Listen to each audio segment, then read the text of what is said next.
आज का हमारा टॉपिक है रिडॉक्स रिएक्शन। रिडॉक्स रिएक्शन होती क्या है, जिसमें रिडक्शन भी होता है और ऑक्सीडेशन भी होता है। अब ऑक्सीडेशन में क्या होता है, आप ऑक्सीजन को क्या करते हो, गेन, और आप हाइड्रोजन को क्या करोगे, लॉस। रिडक्शन में क्या होता है, आप हाइड्रोजन को गेन करोगे और ऑक्सीजन का क्या करोगे, लॉस। लेकिन अब new definition I in terms of electron. Electron के टर्म्स में अगर हम इनकी डेफिनेशन की बात करें तो ऑक्सीडेशन में क्या होता है, लॉस ऑफ इलेक्ट्रॉन। रिडक्शन में क्या होता है, गेन ऑफ इलेक्ट्रॉन। इतना समझ में आ गया। और जिस रिएक्शन में रिडक्शन ऑक्सीडेशन दोनों होगा उसी को आप क्या बोलते हो, redox reaction. Double displacement reaction कभी भी रिडॉक्स रिएक्शन नहीं होती, मार्क माय वर्ड्स। ग्रुप, अच्छा मैं आपको एक और चीज़ बता देती हूँ, ऑक्सीडेशन नंबर क्या होता है।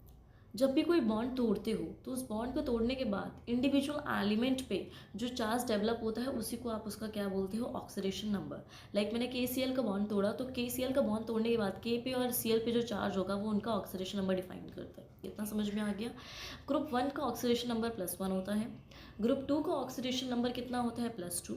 ग्रुप 17 का होता है -1 एंड ऑक्सीजन का नॉर्मली होता है -2। मैं एक एग्जाम्पल लेती हूँ, उसके थ्रू आपको ऑक्सीडेशन नंबर निकालना सिखाती हूँ।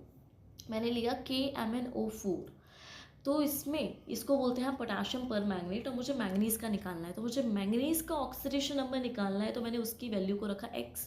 पोटेशियम ग्रुप 1 का है इसलिए उसका oxidation number +1। Potassium +1 plus manganese x plus oxygen का -2, लेकिन 4 ऑक्सीजन है तो कितने हो गए, -8। और इस कंपाउंड पे कोई चार्ज है ऊपर, नहीं है, इसलिए overall total sum of the compound की चार्ज की वैल्यू 0। तो ऑक्सीजन -8, पोटेशियम कितना +1, तो x -7 इज इक्वल टू 0। तो x की वैल्यू क्या आ गई, +7। तो मैंगनीज का ऑक्सीडेशन नंबर इस कंपाउंड में कितना है, +7।